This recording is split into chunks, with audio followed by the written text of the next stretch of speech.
কি দিয়ে ফিতরা দিব? একদল লোক বলছে কি চাউল যদি না দেয় তো ফিতরা ছিটিয়ে ফেলে দাও, চাউল এনে দাও তো ফিতরা হবে। আর একদল লোক বলেছে কি যদি তুমি টাকা পয়সা দিয়ে দাও তো তোমার ফিতরা হয়ে যাবে।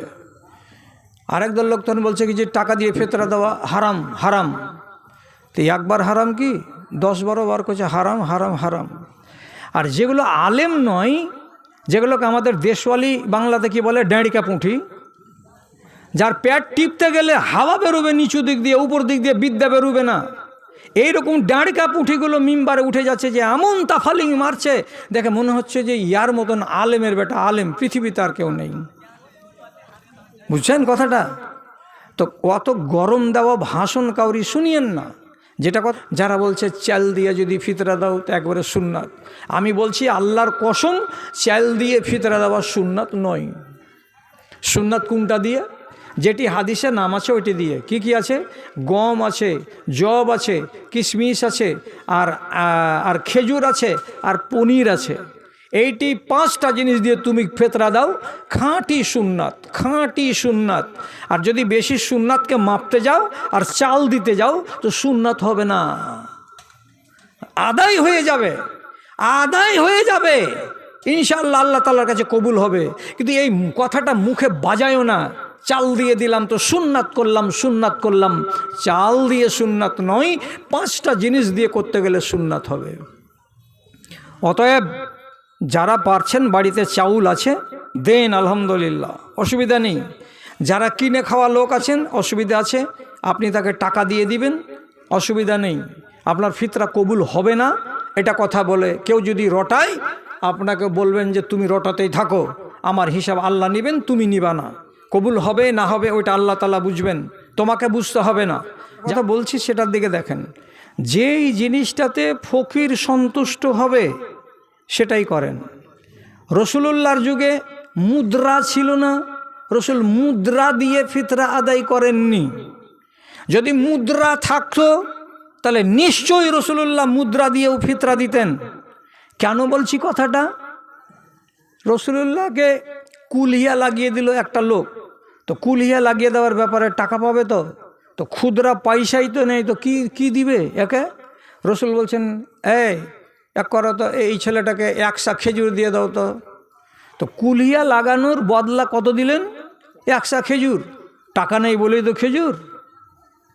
একটা লোক ছাগল কিনে নিয়েছে, তো ছাগলটার বাঁটে কাপড় দিয়ে চাপা আছে, বাঁটটা দুধ দুহবে না, বাচ্চাটাদের জন্য না খাই।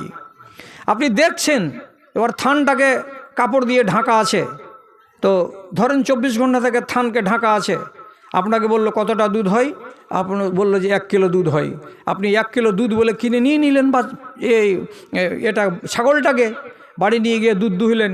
তো প্রথম দিন কাটটি বাদ দিয়ে তারপরের দিন যদি দুহিছেন তো 1 কিলো করে দুধ আর বেরিয়ে আসছে না, 1/2 কিলো বেরিয়ে আসছে। তখন আপনি কি করবেন?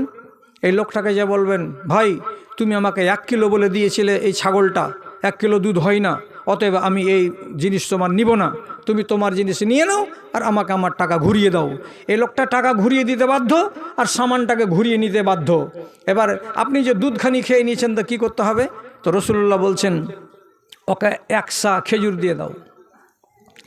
1 কিলো দুধ হলো, তো আপনি যে খেয়ে নিয়েছেন কালকে দুধে নিয়ে, এই দুধের দাম রসুল কি বলছেন? 100 খেজুর দিয়ে দাও। তো রসুলুল্লাহর যুগে খেজুর দিয়ে আর জব দিয়েই মানুষের সংসার চলতো, যেহেতু টাকা পয়সা ছিল না। আমাদের দেশে 1 যুগ ধরে আইসক্রিম আমরা খেয়েছি কি দিয়ে? ধান দিয়ে। কয়টাতে মেপে নিয়েছে? 4 আনা হবে, হ্যাঁ একটা আইসক্রিম পাবি, লিবি? হ্যাঁ লিব, লে। তো ধান কিসের কাজ করছে? তো পয়সার কাজ করছে। এটা তো আমাদের দেখা। লাউয়াকে চাল দিয়ে মাথা কামাই করে নিয়েছি। কত দিলি? এতটি। বলছে 1 পোয়া তো হবে কোনো রকম করে। তো 1 পোয়াতে তোর 2.5 টাকা হবে না? বলছে হ্যাঁ হবে। যা, তাহলে 2.5 টাকা দামে চুল কাটা, তার জন্য 1 পোয়া চাল দিয়েছি, পয়সা নেই বলেই তো। তো রসুলুল্লাহর যুগে ডাইরেক্ট টাকা দিয়ে পয়সা দিয়ে ফিতরা ছিল না, কিন্তু যুগ যখন আস্তে আস্তে বদলিল, তারপরে মুদ্রা তৈরি হলো। যেমন রসুলুল্লাহর ইন্তেকালের পর 60-62 হিজরিতে এসে বা 92 হিজরির আশেপাশে এসে তখন মুদ্রা চালু হয়ে গেল। একজন তাবেঈ উমর ইবনে আব্দুল আজিজ রাহিমাহুল্লাহ, উনি 2.5 বছর শাসন চালালেন আর সারা ইসলামী রাষ্ট্রের যতগুলো গভর্নর ছিলেন সবাইকে চিঠি লিখে দিয়ে বললেন, তোমরা দিরহাম নিয়ে নাও লোকের কাছ থেকে তাদের ফিতরার বদলে। উনি একজন তাবেঈ মানুষ, মানুষের কাছ থেকে দিরহাম নিচ্ছেন ফিতরা দিয়ে। তা আমরা আজকে 1400 বছর পরকার লোক, এখন যদি এক আলেম আর এক আলেমের ভুল ধরে বলে ধর ও আলেমটা কি জানে, তো কিছুই জানে না। রসুলের হাদিস থেকে কেউ বলতে পারবে যে দানা ছাড়া রসুল কিছু দিয়ে ফিতরা দিয়েছেন? এই একটাই যুক্তি। আরে বাবা, তো এই যুক্তিটা কি উমর ইবনে আব্দুল আজিজের মাথাতে এলো না? উনি কেন দিতে গেলেন টাকা দিয়ে, কেন দিতে গেলেন মুদ্রা দিয়ে ফিতরা? আমাদের মতো লোকগুলোকে মানুষ টার্গেট করছে, তো আমাদেরকে টার্গেট করার আগে উমর ইবনে আব্দুল আজিজের কবর আছে কুফাতে, ওকে টার্গেট করো না যায়? তুমি কিসের জন্য ফিতরা দিতে বলে গেছো দেশের মানুষকে যে তোমরা মুদ্রা দিয়ে ফিতরা দাও? আবু ইসহাক সাবিঈ বলে একজন তাবিঈ, উনি বলছেন আমি অনেকগুলো সাহাবীকে দেখেছি ওরা টাকা দিয়ে ফিতরা আদায় করেছে। এটা কবে? রাসূলুল্লাহর ইন্তেকালের 20 বছর, 30 বছর, 35 বছর, 40 বছর পরে এগুলো শুরু হয়েছে। কেন শুরু হয়েছে? প্রয়োজনে শুরু হয়েছে। এখন গাছের রস হলো হালাল, কিন্তু এই রসকে যদি কেউ প্রক্রিয়াকরণ করার পরে এটাকে মাতিয়ে দেয়, এতে ফেনা তৈরি করে দেয়, আর কোনো কেমিক্যাল দিয়ে তার ভেতরে তাপ তৈরি করে দেয়, আর দেওয়ার পরে ওই রসকে খাই, সেটা যদি খেজুরের রস হয় তবুও, তালের গাছের রস হয় তবুও, এবং কুশরের যদি রস হয় তবুও তুমি বানিয়ে নিলে একটা হালাল জিনিসকে হারাম। আর হারাম যদি তোমার মুখে যায় আমি তোমার কাছে নেই, আর হালাল যদি তুমি খাও তাহলে আমি তোমার কাছে আছি। আমি কি মানছি? আমার দ্বারাই কি এটা মানা সম্ভব হচ্ছে? আর এইখানেই হলো ইমানের আর কুফুরির প্যাঁচ। আপনি যদি আল্লাহর নিষেধকে ছেড়ে রাখতে পারেন তাহলে ইমানকে বাঁচিয়ে নিয়ে আছেন, আর যদি আল্লাহর নিষেধকে বাঁচাতে ওখান থেকে আপনি নিজেকে বাঁচাতে না পারেন তাহলে আপনার একই সাথে আপনার জীবনে ইমানও চলছে আর কুফুরও চলছে, একই সাথে আপনি দুটো জিনিসকে নিয়ে বেড়াচ্ছেন। তাহলে রাঙ্গাইপুরের বাপজিরা আর রাঙ্গাইপুরের ভাইয়েরা, আপনাদেরকে জোড়হাত করে বলছি, আমার কথাটাকে একবারে মাটিতে ফেলে দিয়েন না। মুসলমান আছে দুনিয়াতে 3 প্রকারের। আপনি এখানে বসে আছেন, এখানেই 3 প্রকারের লোক আছে। আড়ালে বসে আছে মা খালারা, এরাও 3 প্রকারের লোক আছে। কেমন 3 প্রকারের? আমি নাম বলছি, প্রথমে শুনুন। একগুলোকে বলা হয় মুসলিহীন, একগুলোকে বলা হয় মুমিনিন, আর একগুলোকে বলা হয় মুসলিমিন। কোনগুলো মুসলিমিন? কোনটা মেয়ে ছেলেকে মুসলমান বলা যাবে? ভালো করে বুঝবেন। একটা মেয়ে নমাজ পড়ে, রোজা রাখে, সব কিছু ভালো কাজ করে, কিন্তু যেদিন তার মার্কেট যাওয়ার পালা আসে, কোথাও যদি হরিশ্চন্দ্রপুর গিয়ে কোনো বড় একটা দোকানে গিয়ে, শোরুমে গিয়ে মাল কেনার টাইম আসে, সেদিন কিন্তু তার মাথায় কাপড় থাকে না, তার গলার হারখানা দেখা যায় এবং শরীরের এটা ওটা জায়গা খালি খালি থেকে যায়। আর মুসলিমের সাথে গায়ের মুসলিমের সাথে নিজের ভাইয়ের মতো করে ওপেন কথা বলে, তাহলে এই মেয়ে ছেলেটি হলো বেহায়া। তাহলে এই নমাজও পড়ে, রোজাও রাখে, কিন্তু তার ভেতরে হায়া শরম নাই। এই লোকটাকে কি বলা যাবে? তো এটা হলো মুসলমান। এটাকে মুসলমান। অর্থাৎ মুসলমানের সংজ্ঞা কি? ভালো কাজও করবে, মন্দ কাজও করবে, মন্দ কাজও করবে, নমাজ রোজাও করবে। তো দুটোই যারা সমান তালে চালিয়ে যায় এরাকে মুসলমান বলে। 1। 2 নম্বর মুমিনিন। মুমিন কারা? পারত পক্ষে যতটুকু তার দ্বারাই সম্ভব হলো আল্লাহর আদেশকে মানলো আর নিষেধগুলো থেকে নিজেকে বাঁচিয়ে রাখলো। আমি মদ খাই না, আমি সুদ খাই না, আমি ব্যভিচারে যাই না, আমি কোনো দিন জেনাই যাই না, আমি পরের মালকে লুটতে যাই না, আমি পর নারীর দিকে কুনজরে আমি তাকাতে যাই না, পরের মালকে আমি হালাল করি না। এগুলো থেকে নিজেকে যারা বাঁচিয়ে রাখে, কিন্তু নমাজের বেলা, রোজার বেলা, হজের বেলা, জাকাতের বেলা বেশি করে করতে পারে না। যেইটুকু আল্লাহ তাআলা বলেছেন সেইটুকুই করতে পারে, অতিরিক্ত কেউ করতে পারে না। যেমন 30 দিনের রোজা করছি, জি আল্লাহ, 17 রাকাত ফরজ নামাজ পড়ছি জি আল্লাহ, 12 রাকাত সুন্নাতে মুআক্কাদা পড়ছি জি আল্লাহ, ঝুটা কথা বলি না, না বলি না। হারাম গেজা তুমি খাও না, হারাম রুজি খাও না, না খাই না। মা বাবাকে কষ্ট দাও না, না দিই না। তাহলে আপনি হারামকেও ছেড়ে রেখেছেন, আর যেগুলো ফরজ করেছেন আল্লাহ তাআলা, যেইটুকু ফরজ করেছেন ওইটুকুই করতে পারছেন, এর বেশি করতে পারেন না। আপনাকে বলা হয় মুমিন, আপনার নাম মুমিন। আচ্ছা, তাহলে মুসলিহীন কাকে বলে? এই দেশেই একগুলো মেয়ে লোক আছে, আর এই গাঁয়ে একগুলো বেটা ছেলেও আছে। এদের মুসলিহ কাকে বলে তো ভালো করে বুঝবেন। 30টা দিন আল্লাহ তাআলা ফরজ করেছেন রোজা, এরপরে আরও নফল রোজা অনেক রকমের আছে। যেমন নবীজি বলছেন রমজানের পরে সওয়াল মাসে যদি কেউ 6টা নফল রোজা রেখে দেয়, তাহলে এই মানুষটা যেন সারা বছর রোজার হালাতে কাটায়, সারা বছর রোজার হালাতে কাটায়। এই জন্য অনেক ছেলে আছে, অনেক মেয়ে আছে, রমজানের পরে সওয়াল মাসের 6টা রোজাকে তারা ছাড়ে না। ওটা তো নফল, না করলে, আমি যদি না করি রোজাটি, আযাব হবে না, গুনাহ হবে না, কিন্তু করতে গেলে কি হবে? লাভ হবে। করে দিল। আরও একটা নফল রোজা আছে, এটা কি? ওটা হলো আশুরার রোজা, 9 এবং 10 মুহররম মাসের 2টা রোজা। অনেক মেয়ে ছেলে করে, অনেক বাবাজিরাও করে। এটা নফল রোজা, করলে লাভ আছে, না করলে আপনার কোনো ক্ষতি নাই, কিন্তু সে করে দেয়। ফরজ রোজা করেছে, তারপরেও নফল রোজা করে যাচ্ছে। আর একটা রোজা হলো আরাফার রোজা। একটা রোজা রাখতে গেলে অনেক সওয়াব আছে, এটাও অনেক ছেলে এবং মেয়েরা করে দেয়। তারপরে নবীজি বলছেন, শোনো রে আমার উম্মতিরা, প্রত্যেক মাসের 13, 14, 15, 13, 14 এবং 15 এই 3টা দিন যদি রোজা রাখা যায়, এগুলোকে বীজের রোজা বলে, বীজের রোজা। আর অনেক সওয়াব আছে, অনেক পুণ্য আল্লাহ তাআলা দেবেন। অনেক মেয়ে করে, অনেক ছেলেরা করে। তাহলে 30টা রোজার উপরে অতিরিক্ত এতটি রোজা একটা মানুষ করে নিল। আবার আরেকগুলো, আরেকটার দিকে তাকান, নমাজ কয় রাকাত ছিল? 17 রাকাত ফরজ আর 12 রাকাত সুন্নাতে মুআক্কাদা। এইটি আপনি করছেন আর করতে পারেন না। কিন্তু দুনিয়াতে এমন এক গালা লোক আছে, কি করে?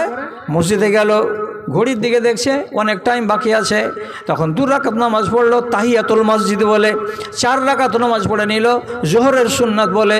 তারপরে জামাত হয়ে গেল, জামাতের পরে 2 রাকাত নামাজ আবার পড়লো, দিয়ে ওই বাবাজি করলো কি, ওই মসজিদের মুসাল্লার উপরে আরও 2 রাকাত কিংবা আরও 4 রাকাত নামাজ পড়ে নিল। তাহলে এই যে 4 রাকাত কিংবা 2 রাকাত নামাজ বেশি করে পড়ে নিল, এটা তার অতিরিক্ত ইবাদত হলো। এগুলো বলতে আপনাকে কেউ অনিবার্য করেনি। আপনার মন হয়তো পড়েন, মন হয়তো না পড়েন, তো একটা মানুষ জরুরিটি করার পরেও আবার অতিরিক্ত নামাজ পড়ে দেয়। এতে জীব হলো না একগুলো মানুষের। আর একগুলো মানুষ কি করে? হুম বিল আসহারিহুম ইস্তাগফিরুন। যখন রাত্রি 2টা বেজে যায়, তখন বেচারা অন্ধকারে উঠে লোটাতে পানি নিয়ে ওযু করে ঘরের ভেতরে নফল নামাজ শুরু করে। 8 রাকাত নামাজ হলো তাহাজ্জুদের নামাজ, আর 3 রাকাত হলো তার ভেতরের নামাজ। এই 11 রাকাত নামাজ ঢের রাত্রিতে উঠে আল্লাহ তাআলার দরবারে দাঁড়িয়ে দাঁড়িয়ে আদায় করে দেয়। এতে তার মন ভরল না। অনেকগুলো মা আছে, অনেকগুলো ভাই আছে আমার, এরা করে কি, যখন সকাল 8টা হয়, তখন এটাকে বলা হয় বাঁশ নামাজ, এটাকে বলা হয় চাষ নামাজ। তখন তারা 4 রাকাত নামাজ আদায় করে, 2 করে। এটা পড়লে ভালো, না পড়লে কোনো গুনাহ কথা নাই। তো এমন মানুষ দুনিয়াতে যারা, যেটি জরুরি নামাজ আছে সেইটিকে পড়ার পরে যেগুলো জরুরি নয় এমন নামাজকেও তারা আদায় করে দেয়। আর জরুরি রোজাকে রাখার পরে যেগুলো জরুরি নয় সেগুলো রোজাও তারা করে দেয়। আর তারপরে দুনিয়াতে এমন আমল আছে যে আমলগুলো যদি আমি না করি তো আমার গুনাহ হবে না, আর যদি করি তো আমার লাভ হবে। এরকম দেখে দেখে দেখে দেখে সে নেকিগুলো করে বেড়াই। এ মানুষটাকে বলা হয় মুসলিহীন। তাহলে আমাদের দেশে মুসলিহীনের সংখ্যা 100টার ভেতরে 1টা নাহি 2টা, আর আমাদের দেশে মুমিনিনদের সংখ্যা 100টার ভেতরে 20টা আর না হয় 15টা। আর আমাদের দেশে মুসলমানের সংখ্যা 100টার ভেতরে 85টা। লাভ কি লাভ হবে? এবার ঠান্ডা মাথাতে শুনেন, কি লাভটা হবে আর কি লোকসানটা হবে। আল্লাহ রাব্বুল আলামিন বলছেন, সাউফা ইউহাসাবু হিসাবান ইয়াসীরা। যারা মুমিন হয়ে মারা যাবে কিয়ামতের দিন তাদের হিসেব হবে না রে বাবা। কত বড় কথা, কত বড় কথা। এর হিসাব হবে না, হিসেব হবে না এর। এবং যারা মুসলিহীন, যারা এ ক্যাটাগরির মুসলমান, ওরা যদি মারা যায় কিয়ামতের দিন আল্লাহ রাব্বুল আলামিন শুধু নাম ধরে ডাকবেন, এসো সলিমউদ্দিন, এসো ইনজেজামা হক, এসো অমুক, এসো তমুক। সামনে দাঁড়াতে মাত্রই আল্লাহ তাআলা তার দিকে থেকে একটু সামান্য হাসি হেসে দেবেন আর দেবার পরে বলবেন, তোমাকে তো চিনি, তুমি তো দক্ষিণ রাঙ্গাইপুরের লোক, তোমাকে তো চিনি, তুমি মধ্যপাড়ার লোক, তোমার নাম কি সলিম নয়? আমি তোমাকে চিনি, তোমাকে জানি, তোমার দুনিয়ার জীবনটা মনে আছে, তোমার কাছে হিসাব নিব না রে বান্দা, যাও যাও যাও, আমার জান্নাত তোমার অপেক্ষায় আছে। তাহলে যারা মুসলিহীন আর যারা মুমিনিন এদের হিসেব হবে না। আর হিসাব হবে কার? যারা দুদিল বান্দা কালমা চোর, না পাই মিট্টি না পাই গোর, দুই নৌকায় পা দিয়ে যারা চলে তারা হলো মুসলমান। মুসলমানের কিন্তু দাড়ি পাল্লা কায়েম হবে। আর আপনি ভালো করে জানেন, কি জানেন? আপনার আম্মা পাড়াতে এই সূরাটা আছে, فأما من خفت موازينه فأمه هاوية। আপনারা জানা আছে, فأما من ثقلت موازينه فهو في عيشة راضية।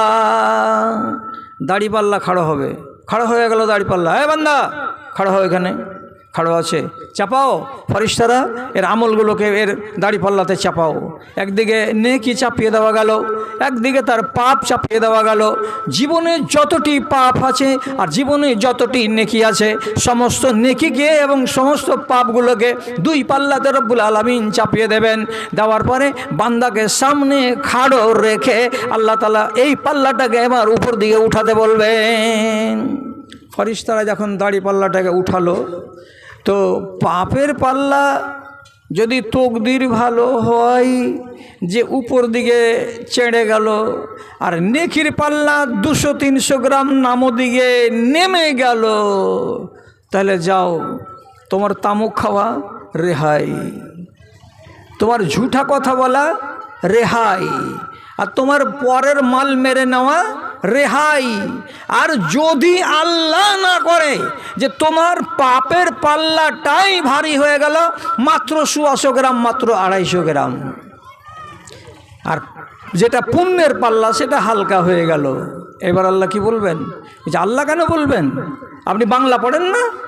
বাড়িতে কোরআন মাজিদ নাই? যার বাড়িতে কোরআন মাজিদ আছে আজকে এখান থেকে ওয়াজ শুনে যাওয়ার পরে বাড়ি গিয়েই খুলবে বাংলা কোরআন মাজিদ আর সূরাটাকে পড়বে। আল্লাহ তাআলা কি বলছেন? ও আম্মা মান সাকলাত মাওয়াজিনুহু, যার ওজন নেকির পাল্লাটা ভারী হবে, ফাহুয়া ফি ঈশাতির রাজিয়া, সে জান্নাতে যাবে। ও আম্মা মান খাফাত মাওয়াজিনুহু, আর যার দাড়ি পাল্লাতে নেকিগুলো হালকা পড়ে যাবে, তাকে জাহান্নামে চলে যেতে হবে।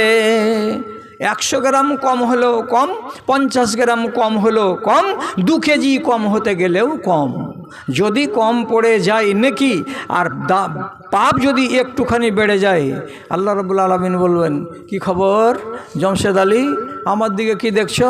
ফেরেশতা খাড়া হয়ে আছে বেতের লাঠি নিয়ে। সূরা জুমারে লেখা আছে, আল্লাহ তাআলা বলছেন, ওয়াসিকাল্লাযিনা কাফারু ইলা জাহান্নামা জুমারা। মোটা মোটা আসামিয়া বেতের লাঠি পাছায় মেরে মেরে গরম করে করে দিয়ে তোমাকে হাঁকাতে হাঁকাতে জাহান্নামে নিয়ে যাবে। টুকুর টুকুর তাকাবে আর বলবে, পরওয়ারদিগার, অনেকগুলো নেকি তো থেকে গেল আমাকে কিসের জন্য জাহান্নামে যেতে হচ্ছে? আল্লাহ রাব্বুল আলামিন বলবেন, বান্দারে, তোমার জানা ছিল, তুমি জানো ভালো করে, নেকির পাল্লা আর পাপের পাল্লা যদি সমান হয়ে যায় তো তার আযাব এক। নেকির পাল্লা যদি বেশি হয়ে যায় আর পাপের পাল্লা যদি কম হয়ে যায় তো তোমার কল্যাণ। আর নেকির পাল্লা যদি কমে যায় আর পাপের পাল্লা যদি বেড়ে যায় তাহলে তোমার অকল্যাণ। এটা তোমার জানা আছে রে বান্দা। তো তোমার পাপ বেড়ে গেছে 100 গ্রাম, 200 গ্রাম, 400 গ্রাম, অতএব তোমাকে জাহান্নামে যেতেই হবে। সব থেকে যেটা দুঃখজনক কথা, রাঙ্গাইপুরের লোক এ কথাটা শুনেন, একটা মানুষকে যদি 4 ঘন্টার জন্য জাহান্নামে যেতে হয়, বলো তো বাপরে, কত দুঃখের কথা, কত দুঃখের এটা কথা। তুমি জাহান্নামে যাবে, কতক্ষণের জন্য গেল? তো মাত্র 4 ঘন্টার জন্য গেল। কিছুগুলো মানুষকে যেতে হবে জাহান্নামে একটা বেলার জন্য, কিছুগুলো মানুষকে যেতে হবে আল্লাহর জাহান্নামে 1 দিনের জন্য, কাউকে যেতে হবে 1 বছরের জন্য, কাউকে যেতে হবে 100 বছরের জন্য। তো যারা এক দিনের জন্য যাবে, 1 বেলার জন্য জাহান্নামে যাবে, এদের নসিবটা কত খারাপ, এরা কত অভাগা লোক যে বেচারা যদি কোনো দিন একবার যদি তার নামে 2 রাকাত নামাজ পড়ে দিয়ে থাকতো, তাহলে আজকে এই শর্টটা পড়তো না। সে যদি 10 বার আস্তাগফিরুল্লাহ পড়ে দিয়ে থাকতো কোনো কারণে, তো তাহলে তার এই শর্টটা পড়ে যেত না। জীবনে একটা গুনাহ যদি কম করে দিত আর গুনাহটা যদি হয়েই যেত, তো আল্লাহ তাআলার কাছে ক্ষমা করিয়ে নিত, তাহলে আজকে কিয়ামতের দিন তার শর্ট পড়তো না। তখন আফসোস করে লাভ হবে না, কেন যে আগের কথা তো আমার জানা নাই আর আপনার জানা নাই, ফেসে গেছেন। তখন বড় বড় লোক, ভালো ভালো লোক, দুনিয়াতে যারকে বাড়ি টাইলস দিয়ে আর পাথর দিয়ে করা, এরকম ঠাট করা লোক, এরকম ভিআইপি মার্কা লোক অনেক অনেক মানুষ আছে, কিয়ামতের দিন ফকির সাজবে। জানেন ফকির? আরে যার ব্যাংকে লাখ লাখ টাকা পড়ে আছে আর যার এত সুন্দর সুন্দর বাড়ি, সে যদি কিয়ামতের দিন ফকির সাজে, আপনাকে শুনতে কেমন লাগছে? এ ফকির কি করে ভিক চাইতে যাবে? হ্যাঁ, ভিক চাইতে যাবে। কোথায় ভিক চাইতে যাবে? সহি কথা বলছি, কোরআন মাজিদের ভিতরে লেখা আছে, আল্লাহ তাআলার কাছে হাত জড়ো করে মাথা নিচু করে বলবে, পরওয়ারদিগার, মাত্র 2টা নেকি আমার ঘাটতি পড়েছে, এই 2টা নেকি যদি এনে দিই তো পার পাবো কি পাবো না? আল্লাহ তাআলা বলবেন, হ্যাঁ রে বান্দা, পার পেয়ে যাবি যদি তোর 2টা নেকি আর হয়ে যায়। থামেন থামেন থামেন, আমি আসছি। কোথায় যাবা? আমার আত্মীয়দের কাছে যাব, যে 2টা নেকি ধার চাইব। কার কাছে যাবা? তো যাও। আসলো দাঁড়িপাল্লা এখনকার মতো পেন্ডিং, এসে নিজের মাকে এসে বলছে, মা তুমি চিনতে পারছো আমাকে? কে তুমি? তোমার বড় বেটা। না, আমি তো বড় বেটা বলে কিছু চিনি না। কি করতে এসছো ওখানে? বলছে মাত্র 2টা নেকি দেগে মা, তুই তো ছিলি তাহাজ্জুদের বেটি ছেলে, তুই তো জীবনে কোনো দিন পাপ করিসনি, তত নেকি অনেক অনেক আছে মা। তুই তো হাজার হাজার টাকা রমজান মাসে দান করেছিস, করে নেকির পাহাড় বানিয়ে রেখেছিস, তুই জান্নাতে আরামে চলে যাবি। তোর নেকিগুলো যদি 4টা কিংবা 2টা আমাকে দিয়ে দিস, আমি তোর বড় ছেলে, তাহলে আজ তোর বেটা নাজাত পেয়ে যাবে জাহান্নামের আগুন থেকে। মা বলবে, বেটা তোমাকে চিনি না, কে তুমি? নিজেকে বলছো বেটা আর আমাকে বলছো মা। আমি তোমার মা নই, তুমি আমার বেটা নও। কেন দিবে না? কেন দিবে না জি? তোমার একটাই জবাব হলো, মা বলবে, কি দেখব তোর দিক, ধুলা উঠছে মোর দিক। 1 ঘন্টা পরে যদি আমার আমল খাড়ো হয়, আমার দাড়ি পাল্লা খাড়ো হয়, আল্লাহ না করে যদি আমার একটা শট পড়ে যায়, কার কাছে আমি চাইতে যাব? आज के दिन है वो मुसीबत आ पड़ी, आज के दिन है वो मुसीबत आ पड़ी, नफसी नफसी की घड़ी है ये घड़ी, नफसी नफसी की घड़ी है ये घड़ी। बेटा रे, আমি কি নফসি নফসি করছি? বড় বড় নবীদের দিকে তাকা। ইব্রাহিম নবী মাথা নিচু করে নফসি নফসি করছে। মুসা নবীর দিকে তাকা, মুসা নবী নিজের মাথাটাকে নিচু করে দিয়ে ইয়া রব্বে, হে আমার রব, কি হবে আমার, কি হবে আমার বলে ওরা হাই হাই করছে। আর তুই আমার মতো মানুষকে এসে বলছিস 2টা নেকিগুলো দিয়ে দে মা। আমি দিতে পারবো না। ওখান থেকে গেল, বাপকে যে বলল, বাজান 2টা নেকি দিবে না। কিসের বাজান রে? কোথাকার বাজান? যা এখান থেকে। বিবিকে যে বলবে, 2টা নেকি দিবা না? তোমাকে খুব ভালোবেসেছিলাম, তোমাকে অনেক টাকা পয়সা দিয়ে রেখেছিলাম, আলমারির চাবিটা তোমার কাছে থাকতো, আর যত টাকা পয়সার হিসাব তুমি রেখেছিলে, তোমাকে এত ভালোবেসেছি, তুমি আমাকে মাত্র 2টা নেকিগুলো দাও। স্ত্রীও বলবে, আমি কি চিনি তোমাকে? কেন যে কিয়ামতের দিন কোনো রিশতা থাকবে না, কিয়ামতের দিন কোনো বাপ মা থাকবে না, কিয়ামতের দিন কোনো স্ত্রী স্বামী বলে কিছু থাকবে না। কিয়ামত যেদিন হয়ে যাবে সেদিন থেকে নিয়ে জান্নাত পর্যন্ত আর কোনো মা বাবা দাদা দাদি নানা নানি কাকা কাকি চাচা চাচি কোনো রিশতা থাকবে না। একমাত্র রাসূলুল্লাহর সম্পর্কের রিশতা যারা আছে, এটা বেটি, এটা জামাই, এটা চাচা, এটা বাবা, এইটি থাকবে, তাছাড়া পৃথিবীর কোনো মানুষের রিশতা থাকবে না। আমি বললে কি হবে? আল্লাহ তাআলা কোরআনে বলছেন, ইয়াউমা ইয়াফিরুল মারউ মিন আখিহি ওয়া উম্মিহি ওয়া আবিহি ওয়া সাহিবাতিহি ওয়া বানিহি। যেদিন মানুষেরা পালিয়ে বেড়াবে, বেটা বাপকে দেখে, বাপ নিজের ছেলেকে দেখে, মা নিজের বেটিকে দেখে, বেটি নিজের মাকে দেখে, স্ত্রী নিজের স্বামীকে দেখে, স্বামী নিজের স্ত্রীকে দেখে। যেদিন পালিয়ে বেড়াবে সেই দিনের কথাটা স্মরণ করো। ভিক্ষা করতে গেল, 1 ঘন্টার সময় নষ্ট করে টোরে যদি এলো, তো ঝোলাতে কিছু পড়েছে কি? আল্লাহ তাআলার কাছে এসে হাজির হলো, কিরে বান্দা, 2টো নেকির জন্য তুই গেছিলি আমার কাছ থেকে সময় নিয়ে, পালি 2টা নেকি? মুসলিম হয়ে এসে বলবে, না পরওয়ারদিগার পেলাম না, কেউ দিল না, মা দিল না, না দিল না, বাবা দিল না, না দিল না, কেউ দিল না, তোমাকে কেউ দিল না। এ কথাটা তুমি কি আজকে জানছো রে? বলো তো, এই কথাটা তো কোরআন মাজিদে যেদিন তুমি জিন্দা জাবেদ ছিলে সেদিন তো তোমাকে শুনিয়ে দেওয়া হয়েছে তোমার জামে মসজিদে, যে সেদিন কিয়ামতের দিন পালিয়ে বেড়াবে, কেউ কাউরি ছায়া টাঙতে যাবে না। তো তাহলে আজকে তুমি কোন লাজে তোমার মায়ের কাছে নেকি চাইতে গেছিলে, তোমার বাপের কাছে নেকি চাইতে গেছিলে? চলো সোজা কথা, জাহান্নামে যাও। জাহান্নামে গেল, একবেলা পরে জাহান্নাম থেকে মুক্ত হয়ে গেল। এত তাড়াতাড়ি ছাড়লা কেন যে আল্লাহ? যে তোমার গুনাহ ছিল মাত্র 400 গ্রাম বেশি আর তোমার নেকি ছিল এত, এই জন্য তোমাকে তাড়াতাড়ি ছেড়ে দিলাম। তাহলে এই লোকটা বদনসিব নয়? মুখস্থি করে যান কথা, যেটা বলছি আপনাকে একদম লাখ টাকা দামের কথা বলছি, অন্য কেউ হয়তো বলার সাহস করবে না, আর না হয় আপনাকে শোনাবে না। মুসলমান হয়ে যদি মরেন, গ্যারেন্টি নাই যে আপনি প্রথম চান্সে জান্নাতে যাবেন, কোনো গ্যারেন্টি নাই। আর যদি মুমিন হয়ে মরেন তো গ্যারেন্টি যে আপনি জান্নাতে যাবেন। মুসলিহীন হয়ে যদি মরেন তো গ্যারেন্টি যে আপনি জান্নাতে যাবেন। আপনাকে আমাকে চেষ্টা করতে হবে সব সময় যে আমি মুমিন হয়ে মরব। যদি না পারি এক ক্যাটাগরির মুসলমান হতে, তাহলে কমসে কম আমি এইরকম মুসলমান তো হব না যে দদিল বান্দা কালমা চোর। আমি মজাক মারবার টাইমে কানে ইয়ারফোন লাগিয়ে দিয়ে সারা সারা রাত ভ্যাঁ ভু শুনবো, আবার যখন চোখে দেখার টাইম আসবে তখন যেটা মন সেটা আমি শুনবো। আমার মুখ যখন খোলা আছে তখন আমার মনে যেটা যখন আসলো সেটাই আমি ঢুকিয়ে দেবো। হালাল হারাম বুঝবো না, জায়েজ না জায়েজ বুঝবো না। এই কথা থেকে আপনাকে বাঁচতে হবে। যদি পারেন তাহলে নেকির পাল্লাটা ঠিক থাকবে। আর আপনি মুসলমান হয়েও যদি মরেন, চান্স আছে যে প্রথম চান্সে আপনি জান্নাতে যেতে পারবেন। হারাম খাবো কেন? হালালের কি অভাব আছে দুনিয়াতে? নাই। অভাব যদি থাকে তো বলেন, অভাব নাই হালাল জিনিসের, তাহলে হারাম জিনিসে মুখ লাগাতে যাব কেন? হালাল জিনিস কি দেখার জন্য কি দুনিয়াতে জিনিসের অভাব আছে? তাহলে হারাম জিনিস দেখতে যাব কেন? বাজে কথা শুনবো কেন? ভালো জিনিস শোনার কি দুনিয়াতে জিনিস আর নেই? হাজার হাজার জিনিস আছে ভালো কথা শোনার জন্য। আপনি নিজের মোবাইল খুলেন, খোলার পরে নিজের মোবাইলে ইয়ারফোন লাগিয়ে ভালো ভালো কথা শুনেন। পৃথিবীতে কত ভালো ভালো কারি আছে, তেলাওয়াত শুনেন। যেগুলো ভালো ভালো বক্তা আছে দুনিয়াতে, যাদের ওয়াজ শুনতে গেলে আপনার ইমান ভালো হবে, তাদের ওয়াজগুলোকে শুনেন। তো কে আপনাকে মানা করে? এই দিকে আমি আমার জাত ভাইকে আমি টেনে আনতে পারছি না। নিজের ভেতরে অনুশোচনা তৈরি করতে কেউ চাইছে না। আমার কোনো মা চাইছে না, আমার কোনো বোন চাইছে না, আর আমার কোনো ভাই চাইছে না। অথচ এত ওয়াজ হয়ে গেল, এত ওয়াজ হয়ে গেল। আর আমি 1975 সাল থেকে ওয়াজ করছি।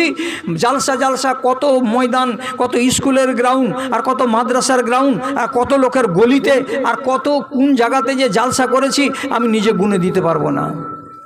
জি, অথচ আমার জাতিকে আমি ভালো করতে পেরেছি। কণ্ঠই আমার ক্ষীণ হয়ে এলো, কণ্ঠই আমার ক্ষীণ হয়ে এলো, অবসইল পা। শত হাঁক দিলেও অচেতন জাতি, কেউ চেতন হইল না রে, কেউ চেতন হইল না। ধর্মের গলে চলিতেছে ছুরি, মুমিন কাঁদিছে দুঃখে। ধর্মের গলে চলিতেছে ছুরি, মুমিন কাঁদিছে দুঃখে। কোরআন হাদিস কাফনে মুড়িয়া, কুমিন হাসিছে সুখে রে, কুমিন হাসিছে সুখে। দানবের রূপ ধরেছে মানব, কোনো লজ্জা হইল না। শত হাঁক দিলেও অচেতন জাতি, কেউ চেতন হইল না রে, কেউ চেতন হইল না। সমাজের ভার কাঁধে লইয়াছে, সমাজের ভার কাঁধে লইয়াছে গাঁয়ের গুন্ডা যারা, 2 নম্বর যাদের জাত পরিচিতি, 1 নম্বর আজ তারা, 1 নম্বর আজ তারা। কোরআন হাদিস সব বসে করিয়াছে, খোঁজ কাজের লইল না। শত হাঁক দিলেও অচেতন জাতি, কেউ চেতন হইল না রে, কেউ চেতন হইল না। খালি ওয়াজ করাই হচ্ছে, কোনো মা খালাকে আর কোনো ভাই বেরাদরকে সোজা পথে টেনে আনতে পারা যাচ্ছে না। ইমান যোগাবে কে? মাওলানারা। ইমান যোগাবে কে? মসজিদের মুলবি সাহেব? জি না, এরা ইমান যোগাবে না। যদি আপনাকে সত্য কথা বলছি, 2টা কোরআন মাজিদের আয়াত আপনাকে শোনাচ্ছি ছোট ছোট, যতটি ভাই আছেন সামনে তারাও মনে করুন, আর যতটি বাহিরের দিকে বোন আছেন, মা খালা আছেন, তারাও মুখস্থ করুন। কথাটাকে এমনি বাংলাতে মনে করে নেন, তাহলে আলহামদুলিল্লাহ। আপনার ইমানকে যোগাবে, তার জন্য আপনাকে 2টো আয়াত বলছি। একটা আয়াত, বিসমিল্লাহ, ওয়াহুয়া মাকুম আইনামা কুনতুম ওয়াল্লাহু বিমা তা'মালুনা বাসীর। কি তর্জমা?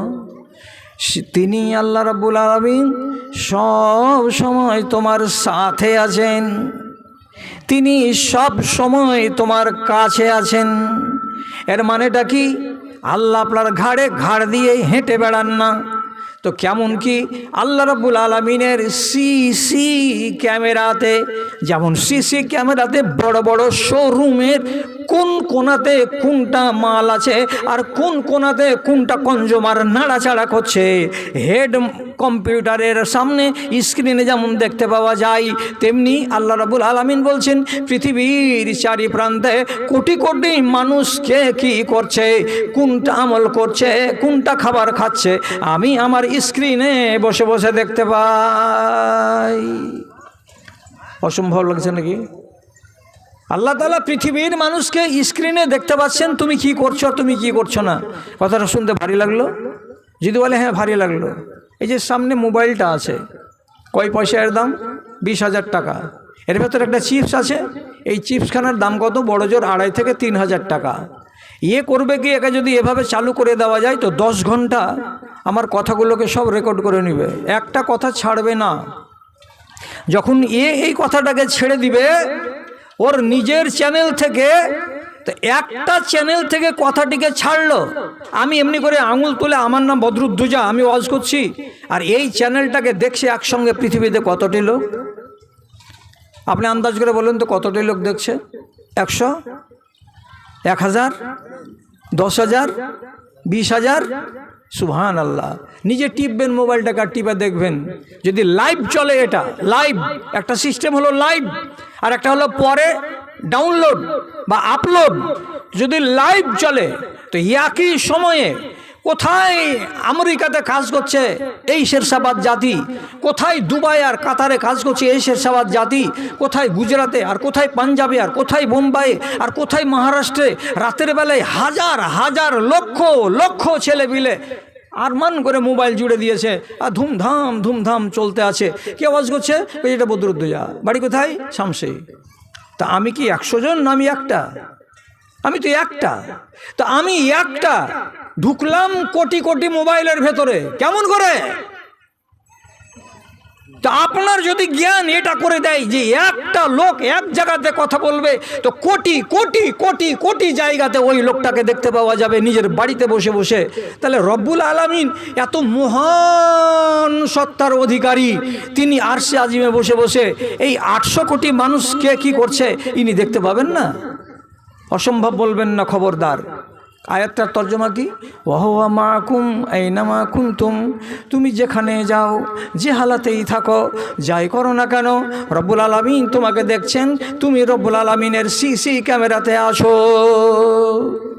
আচ্ছা, এবার প্রথম কথা, আয়াতটা কোরআন মাজিদের বিশ্বাস আছে? সবটি লোক বলবেন হ্যাঁ আছে। বিশ্বাস যখন আছে তখন একটা কথা আপনি আমাকে জবাব দেন, এই আয়াতটাকে আমি মানি। এবার জবাব আপনাকে দিতে হবে। সে জবাবটা কি? কোনো ছেলে কোনো মেয়ের সাথে রাতের অন্ধকারে আমের বাগানে যদি মিলিত হয়, তাহলে আপনি এই ছেলেটাকে জিজ্ঞেস করুন তো, আর আপনি এই মেয়েটাকে জিজ্ঞেস করুন তো, রাতের কালে আমের বাগানে ঘোর অন্ধকারের ভিতরে রব্বুল আলামিন তোমাদেরকে তার ক্যামেরাতে দেখতে পাচ্ছেন না? কি জবাব দেবে ওরা? ওরা বলবে যে না, পাই না, আন্ধার, ঘুটঘুটে আন্ধার, আমের বাগান, রাতের বেলা, এখানে কি এত দূরে আল্লাহর চোখ আছে? ও, আল্লাহর চোখ তাহলে কত বড়, আর আল্লাহ দেখেন কতখানি, এটাই আইডিয়া আপনার নাই। তা আইডিয়াটা আপনি নেন। নবীজি বলছেন, ফাইন্নাহু ইয়াসমাউ ইলা দাবিবিন নামলাতিন সাউদা আলা সাখরাতিন সাউদা ফি লাইলাতিন সাউদা। ও মানুষেরা, জ্ঞান করো নবীজির হাদিসে তিনি বলছেন একটা কালো রঙের পাহাড়, আর সেই কালো রঙের পাহাড়ের উপরে একটা কালো পিপিলিকা, আর সেই কালো পিপিলিকাটা হেঁটে বেড়াচ্ছে ঘুটঘুটে একটা কালো অন্ধকার রাতে। কটা কালো হলো? কালো রাত, কালো পাহাড়, কালো পিপিলিকা, তিন কালো। তিন কালোর মধ্যে আল্লাহু আকবার, ঘুটঘুটে অন্ধকার কালো রাত, আর তার উপরে পাথরের রং কেমন তো কালো, আর ওর উপরে পিঁপড়ে হাঁটছে, এর রং কেমন তো কালো। তিন কালোর ভিতরে পিঁপড়েটা যে হাঁটছে, পা দুটা যে মনে করে নাড়িয়ে নাড়িয়ে, ওর পায়ের তলায় চলবার কালে আওয়াজ হচ্ছে একটা, ওরে সুবহানাল্লাহ। আল্লাহ তাআলা বলছেন, নবী বলছেন, কোটি কোটি মাইল দূরে আসমানে আরশের উপরে আমি থাকি রে, ওরে আমার বান্দারা, তবুও হিমালয় পর্বতের গায়ে একটা পিপিলিকা যে হাঁটে, তার পায়ের আওয়াজ আমি শুনতে পাই। তারপর পিপিলিকাটা পূর্ব দিকে যাচ্ছে না পশ্চিম দিকে যাচ্ছে, উত্তর দিকে যাচ্ছে না দক্ষিণ দিকে যাচ্ছে, আমি আল্লাহ আসমান থেকে দেখতে পাই। সামান্য একটা এত বড় পিপিলিকা ঘোর অন্ধকার রাতে তার চলন, তার গমন যদি আল্লাহ তাআলা দেখতে পান, তার পায়ের তলার আওয়াজ যদি দেখতে পান, তাহলে আপনি মুসলমানের বাচ্চা, আপনি মুসলমানের বেটি, মুসলমানের বেটা, আপনি আল্লাহর ওয়াস্তে কথা বলুন তো, রাত্রি 10টার সময় নির্জনে একটা আমের বাগানে একটা নর এবং একটা নারী যদি হারাম কাজে জড়িয়ে যায়, তো রব্বুল আলামিন তাদেরকে দেখছেন না? আপনি তো বলবেন হ্যাঁ দেখছে।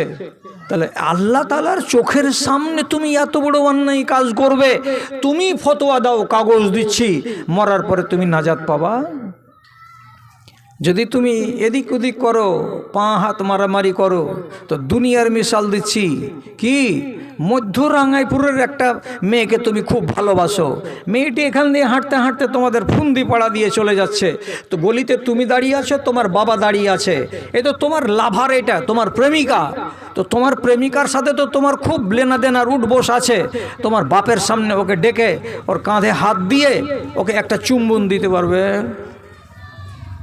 হ্যাঁ, বাজে কথা বলছো, এটা আমার বাপ, বাপের সামনে কখনো এই কাজ করা যায়? যে একটা মেয়ে, ওকে আমি ভালোবাসি বলে ওর কাঁধে হাত লাগিয়ে দেব, এবং ওকে আমি ভালোবাসি বলে ওকে আমি একটা চুম্বন দিয়ে দেব?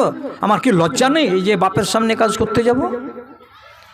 ও, বাপের সামনে লজ্জা আছে বলে পর নারীর দিকে তুমি তাকালে না, বা তাকে ভালোবাসতে গেলেও তুমি তার গায়ে শরীরে হাত দিতে পারলে না। আর বাপ থেকে যে কোটি কোটি কোটি কোটি গুণ শক্তিশালী মহান আল্লাহ, বাপ তো তোমাকে খেতে দেয় না, আল্লাহ তো তোমাকে খেতে দেয়। বাপ তো তোমাকে অক্সিজেন দেয় না, আল্লাহ তোমাকে অক্সিজেন দেয়। বাপ তো তোমার শরীরে শক্তি দেয়নি, আল্লাহ রাব্বুল আলামিন শক্তি দিয়েছেন। বাপ তো তোমাকে জমিন দেয়নি, বাপ আল্লাহ রাব্বুল আলামিন আপনাকে জমিন দিয়েছেন। তো যার জমিনে চলছো, যার রুজি খাচ্ছ, আর যার অক্সিজেনকে নাকে টানছো, সেই রব্বুল আলামিনের সামনে, তার চোখের সামনে তুমি এত বড় হারাম কাজ করবে? তো বাপের বেলায় তোমাকে লজ্জা লাগে, তো আল্লাহর বেলায় তোমাকে লজ্জা কেন লাগলো না? কি বলেছি আপনাকে 10 মিনিট আগে? একটা আয়াত বলে দিচ্ছি, এই আয়াতটাকে যদি বিশ্বাস করে কেউ, তাহলে তার ইমানকে যোগানদারি করবে, লাঠি নিয়ে ইমান নষ্ট হতে দেবে না। যেমনি এমনি করে 50টা টাকা দিল, আর ঝুপড়ির ভেতর থেকে একটা হাত বেরিয়ে আসলো, এত বড় একটা ছোট্ট বোতল এমনি করে দিয়ে দিল, গায়ে লেখা আছে 3x রাম। 50 টাকা বোতল নিয়ে তুমি চলে আসলে, বাইরে গেলাসে করে ঢেলে ডাক ডাক ডাক ডাক ডাক ডাক করে তুমি খেয়ে নিলে। এটার নাম কি? এটা মদ। তুমি নিজে প্রশ্ন করো আল্লাহকে, তুমি নিজের মনকে প্রশ্ন করো, যখন এমনি করে তুমি হাতটা বাড়ালে, তোমার হাতখানা আল্লাহ তাআলা দেখেছেন না দেখেননি? হ্যাঁ দেখেছেন। আর তোমার হাতে যেটা এই জিনিসটা ছিল, এটা কিসের বোতল ছিল, এটা আল্লাহ তাআলা দেখেছেন না দেখেননি? বলে হ্যাঁ আল্লাহ তাআলা দেখেছেন। এটা তো লেখা ছিল না এই কথাটা যে সিফিনা পানির বোতল, ওটা তো লেখা ছিল কি 3x রামের বোতল। তাহলে তুমি আল্লাহকে কি জবাব দেবে? যদি মানুষ আল্লাহ তাআলার এই আয়াতটাকে মাথাতে রাখে, সব সময় যদি নিজের নজরে থাকে আর রাখে, কোনো দিন তার ঈমান ড্যামেজ হবে না। 1। 2 নম্বর কথা, আপনি পুরুষ লোক হয়ে যদি না জানেন তো বাড়ি গিয়ে আজকেই জিজ্ঞেস করবেন আপনার বিবিকে আর না হয় বেটিকে, আরে তোরা জীবনে এটা কথা শুনেছিলি রে? কি কথা জি বাজান? কেরামান কাতেবিন, কেরামান কাতেবিন শুনেছেন জীবনে? কেউ বলেনি কোনো দিন? শব্দটা আপনাদের কানে আসেনি? আগেকার মায়েরা নিজেদের বাচ্চাগুলোকে ছোটবেলাতে গল্প শোনাতো, কথা শোনাতো, বেটিরে বেটারে 2টো ফেরেশতা আছে, একটার নাম ডান কাঁধে থাকে আর একটা বাম কাঁধে থাকে, এর নাম কি? তো হচ্ছে কেরামান কাতেবিন। নাম নয় এটা, এদের পরিচয়। আল্লাহ কোরআনে বলেছেন কেরামান কাতেবিন ইয়ালামুনা মা তাফআলুন। 2টো ফেরেশতা 2 কাঁধে আছে। আল্লাহ তাআলা ডান কাঁধের ফেরেশতাকে বলছেন ভালো লিখবে, আর বাম কাঁধের ফেরেশতাকে বলেছেন মন্দ লিখবে। দুজনের পাওয়ার কেমন, কতটা কার কাছে পাওয়ার আছে? ডান কাঁধের ফেরেশতাকে আল্লাহ তাআলা এত পাওয়ার দিয়ে রেখেছেন, আপনি যদি একটা সত্য কথা একটা যদি ভালো কথা বলেন, যেমন একটা লোক আপনার সামন দিয়ে দাঁড়িয়ে চলে যাচ্ছে, আপনি বলেন আসসালামু আলাইকুম, কিংবা ওই লোকটা যদি আপনাকে সালাম দেয় আর আপনি বলে দেন ওয়ালাইকুম আসসালাম, তো যেমনি আপনি একটা ভালো কথা মুখ দিয়ে বের করলেন ওয়ালাইকুম আসসালাম, সঙ্গে সঙ্গে শব্দটিকে গুণে যতদিন নেকি তৈরি হওয়ার, ডান কাঁধের ফেরেশতা সঙ্গে সঙ্গে সেটাকে রেকর্ড করে নেবে। হয়ে গেল। বাম কাঁধের ফেরেশতা একটা শুধু ভুল করবেন আপনি, ছোট্ট হোক আর বড় হোক, ভুট্টার জমিতে বকরি লেগে গেছে, আপনি বলতে পারেন আরে কার ছাগল রে, আরে দেখতো রে, হাঁকানা রে। আপনি এটা না বলে বললেন কোন হারামির বাচ্চার ছাগল রে, লাগালেন কি কথা? হারামির বাচ্চা। তাহলে যার ছাগল এটা, এই পাড়াটা তো মুসলমানের, মুসলমানের পাড়াতে নিশ্চয়ই কোনো মুসলমানের এটা ছাগল, আর তাকে আপনি কি বলছেন কোন হারামের বাচ্চার এটা ছাগল। এই যে মুখ দিয়ে বেফাস একটা কথা আপনি বেরিয়ে গেল, এটা পাপ। এটাকে এখন লিখবে কে? লিখবে তার বাম কাঁধের ফেরেশতা। কিন্তু বাম কাঁধের ফেরেশতার ক্ষমতা একটু সীমিত। কেমন সীমিত? রব্বুল আলামিন বলছেন ইন্না সাহেবা শিমালে লা ইয়ারফাউল কালামা সিত্তা সাআতিন আনিল আব্দুল মুখতিয়ে। একটা গুনাহগার মানুষ যদি গুনাহ করে দেয় তো রব্বুল আলামিন নবী বলছেন বাম কাঁধের ফেরেশতাকে 6 ঘন্টা পাপটা লিখতে বারণ করা হয়েছে। খবরদার খবরদার, বাম কাঁধের ফেরেশতা পাপটাকে লিখিও না। কয় ঘন্টা?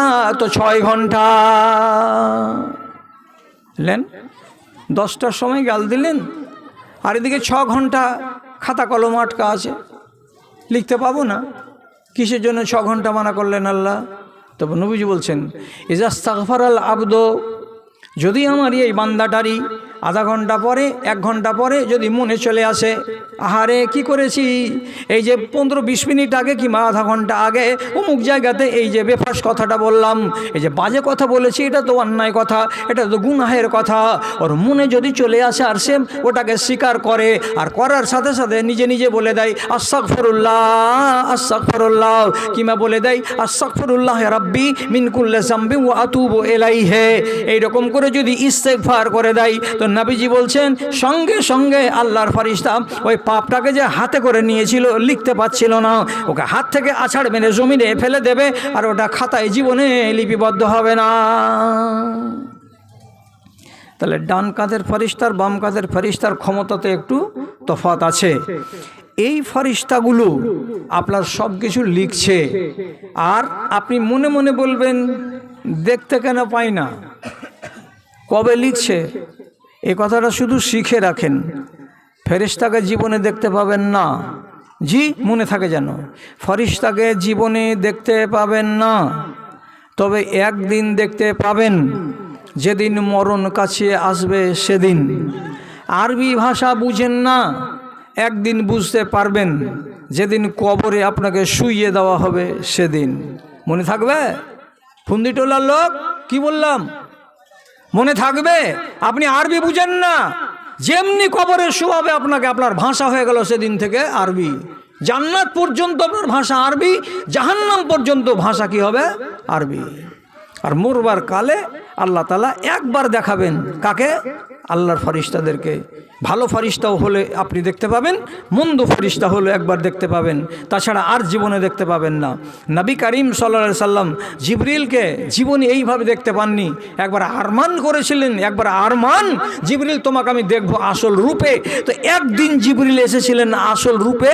তো বলছেন রাসূলুল্লাহ কি, যে যখন প্রথম আসমান থেকে জিবরিল বের হলো, তো ওর 600খানা ডানা এত লম্বা করে প্রসারিত করেছে যে মা বাইনাস সামাই ওয়াল আরজে, আসমান আর জমিনের মাঝখানে কোনো একটা জায়গা একটুকু ফাঁকা নাই যে সেখান দিয়ে আসমানটাকে দেখা যাবে। এত বিশাল বড় ফেরেশতা একদিন দেখেছেন, ফেরেশতাকে দেখতে পাবেন না, অথচ তারা কাজ করেই যাচ্ছে।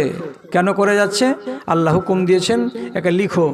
কিয়ামতের দিন এই লোকটাই মিথ্যা কথা বলতে পারে এবং বলবে, সেদিন সাক্ষী কে দেবে? তো তোমার এই কলম খাতাই আমি সাক্ষী হিসাবে আনব। এবার ডান কাদের ফেরেশতা, বাম কাদের ফেরেশতা যেগুলো আমল করেছেন আপনি, তা তো মিজানে খাড়া হবে। কেউ যদি অস্বীকার করে আল্লাহ এইটা পাপ আমি করিনি, তাহলে আমার খাতাতে কেন চাপা আছে? আমি তো এই গুনাহ করিনি, তো আমার খাতাতে কেন এই গুনাহটা চাপানো আছে? বলতে তো পারে কেউ। তখন রব্বুল আলামিন কোরআন মাজিদে আমাকে আপনাকে শিখিয়ে দিলেন কি, বেশি যদি তুমি বাঁদরামি করো কিয়ামতের দিন, তো তোমার বাঁদরামিকে হাজার মানুষের সামনে প্রমাণ করে দেওয়ার জন্য আমি তোমার সিডি ক্যাসেটটাকে চালিয়ে দেব। চলবে সিডি ক্যাসেট? এটা কেন চলছে?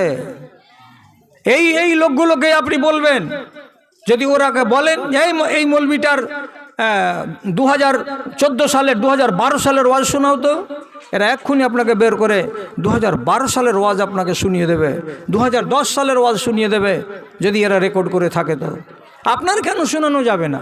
কোরআন বলছে কিয়ামতের দিন কোনো একটা লোক যদি বাকড়ামি করে, আল্লাহ তাআলা বলবেন, ফেরেশতা এর সিডি ক্যাসেটটা আনো। কোথায় কোরআনে লেখা আছে? এই আয়াতটাকে যদি আপনি হেফাজত করেন তো আপনার ঈমান খারাপ হবে না। কি বলছেন আল্লাহ তাআলা? ইয়াউমা তুলা সারায়ের ফামা লাহু মিন কুওয়াতিন ওয়ালা নাসির। হাজার হাজার লক্ষ লক্ষ মানুষের সামনে একজন এমন একটা ছেলে, যে ছেলেটা পাপটাকে স্বীকার করে না, তার সামনে তার 22 বছর বয়সের, 20 বছর বয়সের, 24 বছর বয়সের একটা সিডি চালিয়ে দেওয়া যাবে। সিডিটাতে দেখা যাচ্ছে এখানে উঠলো একাই মোটরসাইকেলে, রাজধানী মোড়ে গেল, ওই ইন্দিরা গান্ধীর মোড়ে গেল, ওখানে আরেকটা মেয়ে ছেলে তার পিছন দিকে উঠে গেল, ঘর ঘর করে চলে গেল কলেজে যাওয়ার পরে আমের বাগানে, কদম গাছের বাগানে গিয়ে বসলো।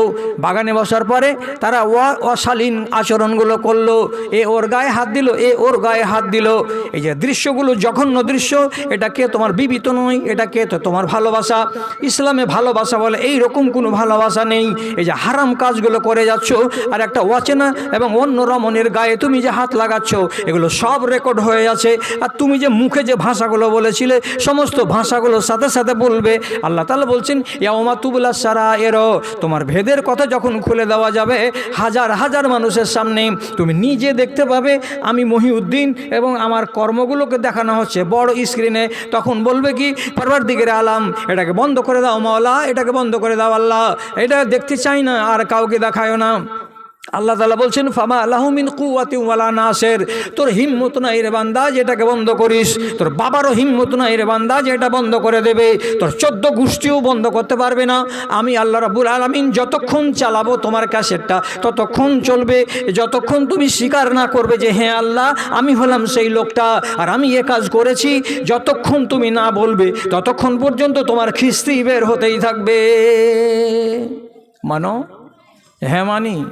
তাহলে আর কি আপনাকে লম্ববাজ করতে হবে? নিজের পাপের তালিকা তৈরি করুন, নিজের ভুলের তালিকা তৈরি করুন, মা হলেও তাকে বলছি, বোন হলেও তাকে বলছি, ভাই হলেও তাকে বলছি, বাবা হলেও তাকে বলছি, নিজের 60 বছরের জীবনের তালিকা তৈরি করুন আর নিজেকে আপনি একবার আল্লাহ রাব্বুল আলামিনের সামনে পেশ করুন। কেমন করে?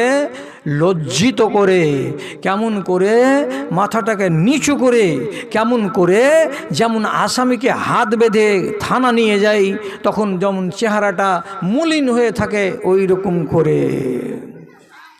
সব ওষুধ আছে, সব ওষুধ আছে। পাপ কে করে? পাপ মানুষ করে। মানুষ পাপ করবে এ কথাটা লেখা আছে। আমাদের বাপ আদম পাপ করেছিলেন, অতএব আমরা ছেলে, আমরা অন্যায় করব, আমরা পাপ করব। আমাদের বাপের পাপটা কি জমা আছে? না, জমা নাই। উনি একটা ভুল করেছিলেন, আল্লাহর আদেশকে, আল্লাহর একটা নিষেধকে না মেনে ওই নিষিদ্ধ গাছের ফল খেয়েছিলেন বলে আল্লাহ আদম আর হাওয়ার গা থেকে সমস্ত কাপড়কে কেড়ে নিয়েছিলেন আর দুজনকে উলঙ্গ করে দিয়েছিলেন। যখন পাপ বুঝতে পারলো কে? আদম আর হাওয়া, তখন আল্লাহ তাআলার কাছে ভুল স্বীকার করে কেঁদেছিল আর আল্লাহর কাছে ভুল স্বীকার করে দোয়া করেছিল। দোয়াটা যার যার জানা আছে তারা তো জানা আছেই, যার যার জানা নাই তারা অবশ্যই কাউরি কাছে লিখে নেবেন, নিয়ে মুখস্থি করবেন। আদম আর হাওয়ার এত বড় বিশাল বড় গুনাহটাকে আল্লাহ মাফ করলেন একটা দুয়ার বদৌলতে। দোয়াটা কি? রব্বানা জালামনা আনফুসানা ওয়া ইল্লাম তাগফির লানা ওয়া তারহামনা লানাকুনান্না মিনাল খাসিরিন। বলুন আল্লাহকে, আদম যদি মাপ পাই, আমি কেন মাপ পাবো না? ভেবে দেখবেন কথা। আর আমি কোরআনের বাইরে একটাও কথা আপনাকে বলছি না, সবটি কোরআনের কথা বলছি আপনাকে একদিক থেকে। নবী দাউদ আলাইহিস সালাতু ওয়াস সালাম নিজের বাড়ির 4 দেয়ালের মাঝখানে, প্রাচীরের মাঝখানে ছিলেন। হঠাৎ করে দুজন লোক আচমকা ঢুকে গেল। আর যেমন ওই লোক দুটোকে দেখা, নবী দাউদ ভয়ে সন্ত্রস্ত হয়ে গেলেন। এই আমার প্রাচীরের ভিতরে লোক ঢুকলো কি করে? শেষে ওরা বলছে, আপনি ঘাবড়ায়েন না, আমরা 2 ভাই একটা বিষয় নিয়ে ঝগড়া করেছি, এই ঝগড়ার নিষ্পত্তির জন্য আপনার কাছে এসেছি। এরা কিন্তু অ্যাকচুয়ালি মানুষ নয়, এরা মানুষের রূপ নিয়ে এসেছে, আল্লাহর ফেরেশতা। দুজন কি বলছে? তখন একজন বলছে দেখেন, এটা আমার ভাই, এর 99টা ছাগল আছে আর আমার একটা ছাগল আছে। আমার ভাই আমার এই 99 ছাগলের ভিতরে এই একটা ছাগলকে ঢুকিয়ে নিতে চাইছে যাতে 100টা হয়ে যায় আর আমার হাতটা যেন ফাঁকা হয়ে যায়। বলেন তো, এটা ঠিক কাজ করছে? ওর 99টা আর আমার একটা, এটাকেও নিয়ে নিবে ও। নবী দাউদ সাথে সাথে এমনি করে আর আঙুল তুলে বলে দিচ্ছেন, তুমি তো তোমার ভাইয়ের ওপরে এটা জুলুম করছো, এটা এত বড় অন্যায় কেন তুমি করতে যাচ্ছ? ফয়সালা থেকে গেল। এবার আল্লাহ তাআলা সাথে সাথে নবী দাউদকে শাঁসিয়ে দিয়ে বলছেন, এই তোমার মতো নবী এত বড় ভুল করলো কেন? 2 পক্ষের বয়ান শুনতে হবে না? এক পক্ষের বয়ান শুনে তুমি রায় দিলে কেন? এই লোকটা বলল নিজের কথা, তো ওই লোকটাকে ওর কথা বলতে দিবে না? তুমি এক পক্ষের মত শুনে রায় ঘোষণা করে দিলে তোমার দ্বারা এত বড় ভুল হয় কেন? যেমনি ভুল হয়ে গেল নবী দাউদের, তখনই তিনি কি বললেন? ফাস্তাগফারা রাব্বাহু ওয়া খাররা রাকিআন আনাব, সিজদায় পড়ে গেলেন। আর যাওয়ার পর আল্লাহকে বলছেন, রব্বে কারিম তুমি আমাকে ক্ষমা করে দাও, আমি ভুল করে দিয়েছি। আল্লাহ মাফ করে দিলেন। কথা বোঝা গেল? তাহলে নবীরাও ভুল করেছেন, ভুল করার সাথে সাথে আল্লাহর কাছে মাপ চেয়েছেন, আল্লাহ তাআলা তাদেরকে ক্ষমা করে দিয়েছেন। আর আমরা তো 3rd ক্যাটাগরির মানুষ, আমাদের কত ভুল হয়। আর এতগুলো ভুলের ভিতরে আমরা যদি আল্লাহ রাব্বুল আলামিনের কাছে মাপ চাই, তো বড় বড় যদি পায়গাম্বারেরা মাপ পাবে, তো আমাদের মতো ছোট ছোট ইমানদারেরা কেন মাপ পাবে না? লজ্জিত হন। বড় কথা বলছি, লজ্জিত হন। যদি কোনো মানুষ লজ্জিত হয় তার কৃতকর্মের উপরে, আল্লাহ তাআলা বলছেন তোমার পাপটা মুছে যাওয়ার জন্য যথেষ্ট। বুঝবেন কে কীরকম লজ্জিত হয়? আপনাকে একটা হাদিস বলছি, আর যতক্ষণ আপনারা শুনতে পারবেন ততক্ষণ শোনাবো এমন কথাটা নয়। আমাদের এটা ফয়সালা করা আছে যে এখান থেকে আপনি গিয়ে নিশ্চিত আরাম করবেন, আর মা খালারা 2 থেকে 2.5 ঘন্টা আরাম করার পরে সাহরি রান্না করতে উঠবে। বেশি লম্বা সময় ধরে আপনাকে ওয়াজ শোনানো হবে না। আমি আপনাকে একটা উদাহরণ দিয়ে বলছি। লজ্জিত হতে হয় কেমন করে তো চিনেন?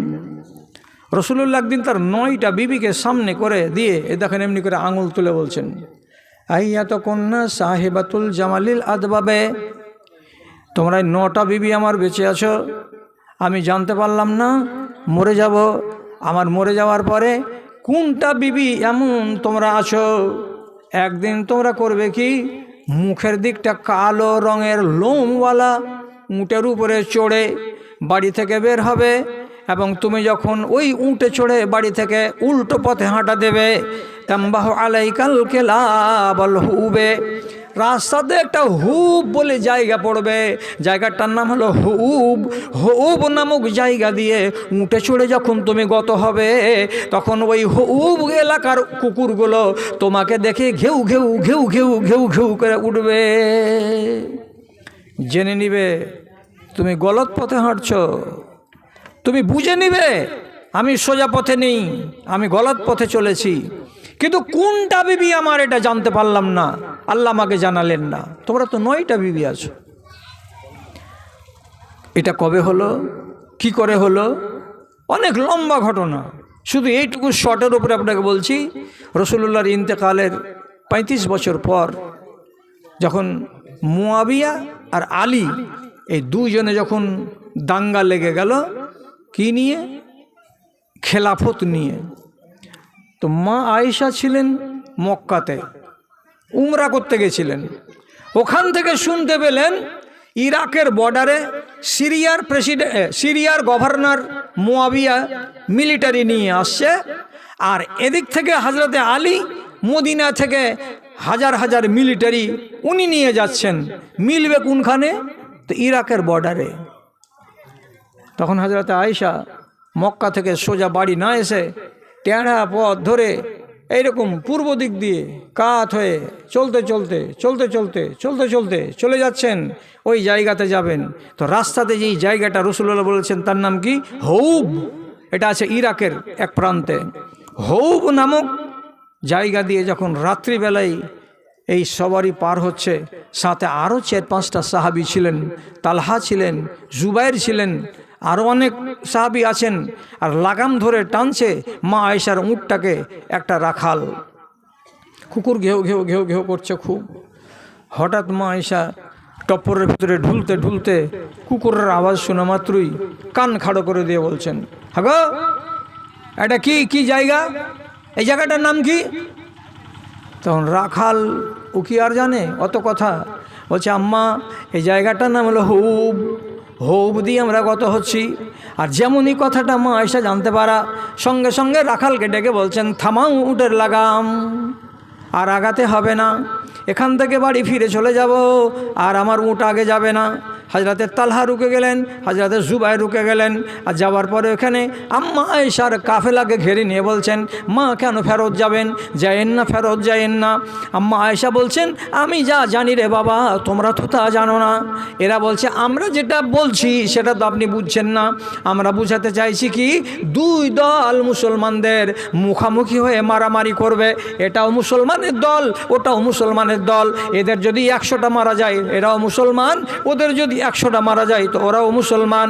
আপনি যদি যান আর যুদ্ধের মাঝখানে 2 দলের মাঝখানে খাড়া হয়ে যান, আর যাওয়ার পরে আপনি যদি বলেন আমি উম্মুল মোমেনিন, দুনিয়ার মুসলমানদের মা, আমি নবীজির স্ত্রী, আমার নাম আয়েশা, আপনি যদি 2 দলকে থামিয়ে দেন যে তোমরা লড়িও না, তোমরা লড়িও না, এই কথা বলে যদি আবদার করেন, তো আপনার কথার সম্মানে এই লোকগুলো লড়ালড়ি বন্ধ করে দিতে পারে।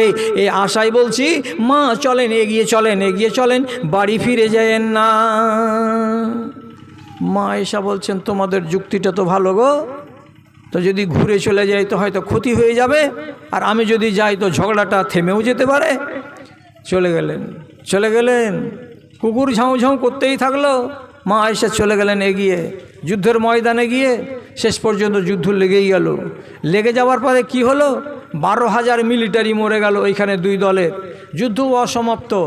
তো রাসূলুল্লাহ আগেই বলেছিলেন, কি বলেছিলেন, ইয়ামিনুহা কাতলা ওয়া ইয়াসারুহা কাতলা, কোন বিবি আমার এই রকম রাস্তাতে যাবে এবং যুদ্ধে শরিক হবে, তার ডান দিকে শত শত মার্ডার পড়ে থাকবে আর তার বাম দিকে শত শত মার্ডার পড়ে থাকবে, ও কিন্তু মার্ডার হবে না, ও জীবিত সহি সালামতে ফিরে চলে আসবে।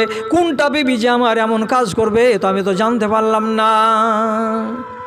রসুল এতগুলো কথা বলে দিয়েছেন, আর বলে দেওয়ার পরে উনি কবরে চলে গেছেন। আর মা আয়েশার দ্বারা এতগুলো কাণ্ড ঘটে গেল। যখন বাড়ি ফিরে চলে এলেন মদিনায়, তারপর যেমন এক সাহাবীর কথা বলি, আম্মার বিন ইয়াসির, উনি মা আয়েশার সামনে এসে আসসালামু আলাইকুম, আম্মা ভালো আছেন? হ্যাঁ ভালো আছি। আর সামনাসামনি কথা কি বলছেন? আপনি কি জবাব দিবেন আল্লাহকে? আপনি কি জবাব দিবেন আল্লাহকে?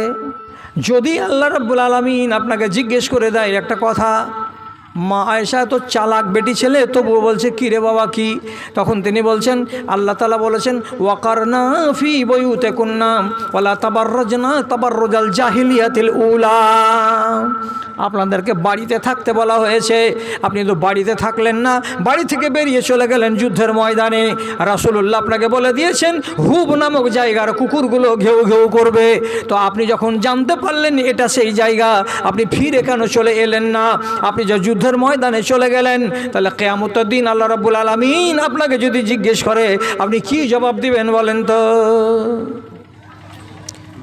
সেই দিন থেকে আম্মা আয়েশা উনি কত লজ্জিত হলেন যখনই কোরআন মাজিদ পড়তেন, আর যখনই সূরা আহজাব পড়তেন, আর যখনই সূরা আহজাবের এই আয়াতটা আসতো।